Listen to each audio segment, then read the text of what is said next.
Did you know 1 in 6 children face some kind of mental health concern each year? And help is too often in short supply, especially in rural parts of Idaho. This Thursday, September 26th, Boise State Public Radio is holding a special event in Marsing to talk about rural mental health issues, and we'd like to invite you to come, especially if you or someone you know lives or works in Owyhee or Canyon counties. The event is free and open to the public, and dinner will be provided. So meet us at Marsing High School this Thursday, September 26th from 6 to 8 p.m. for an important panel conversation on building connections between teens, families, and their support networks. Find event details at boisestatepublicradio.org/events.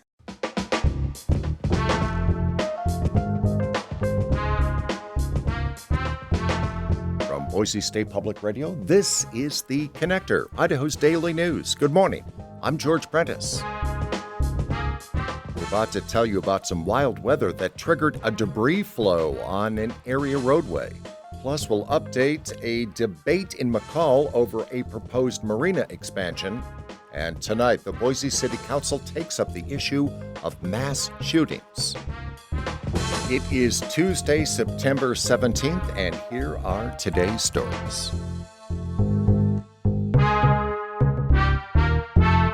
When the Boise City Council meets this evening, they have a rather traditional agenda concerning land use, approval of expenses, and some 31 resolutions. But one of those resolutions is quite sobering. It reads, quoting here, "The council urges leaders at the state and federal level to enact legislation that ensures the safety of our residents from unnecessary gun violence." The resolution specifically points to the fact that there have been 386 mass shootings across the U.S. so far this year. It also points to the 2021 shooting at the Boise Town Square Mall, where 2 residents were killed.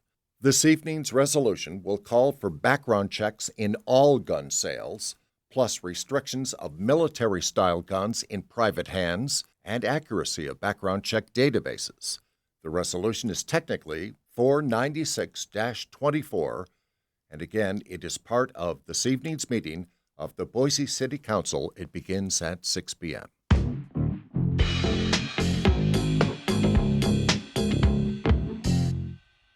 Some wild weather swept across the region overnight and early this morning. Not too many outages, but we did get reports of some landslides at the site of burn scars.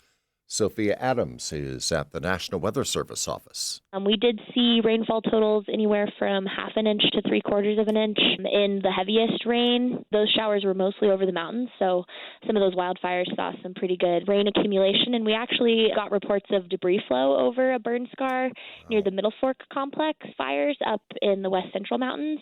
That debris flow occurred about a mile north of Crouch and blocked traffic for a little bit. And then as far as winds with those storms, we did see some reports of wind gusts anywhere from 40 to 50 miles per hour with a gust of 67 miles per hour over near Bennett Mountain. More cooler weather and more opportunities for showers are in the forecast again today.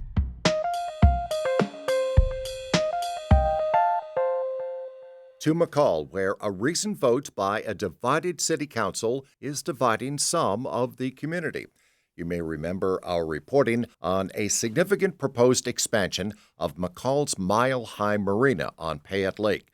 The expansion would add up to 90 new boat slips, and while there was plenty of public input on both sides of the issue, opponents were adamant about the impact to the lake, the primary source of water for their community. And just last week, some members of the community stood before the McCall City Council, pleading with them to rescind their initial decision, which had come on a 3-2 vote. Then all 3 of you ignored dozens of peer-reviewed scientific studies citing how powerboats and especially wake boats are inland lake killers. You all agreed that the lake was in danger. What is the logic of expanding the marina? There isn't any.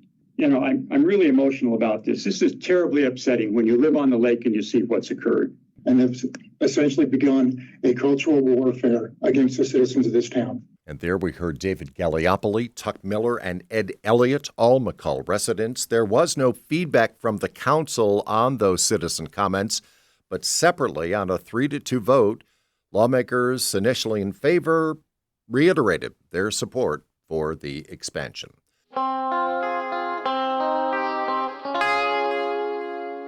In sports, right now, this coming weekend's football game between Boise State and Portland State in Boise is on. Portland State has been reporting an outbreak of pertussis or whooping cough, forcing them to cancel their game last weekend. Portland State officials say they have a detailed protocol for their athletes, including a 5-day regimen of antibiotics for PSU players who may have been exposed.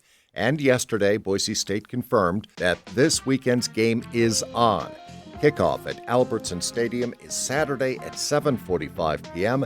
It will be televised on Fox Sports 1. And that is today's episode of The Connector. I'm George Prentice. We'll see you back here tomorrow.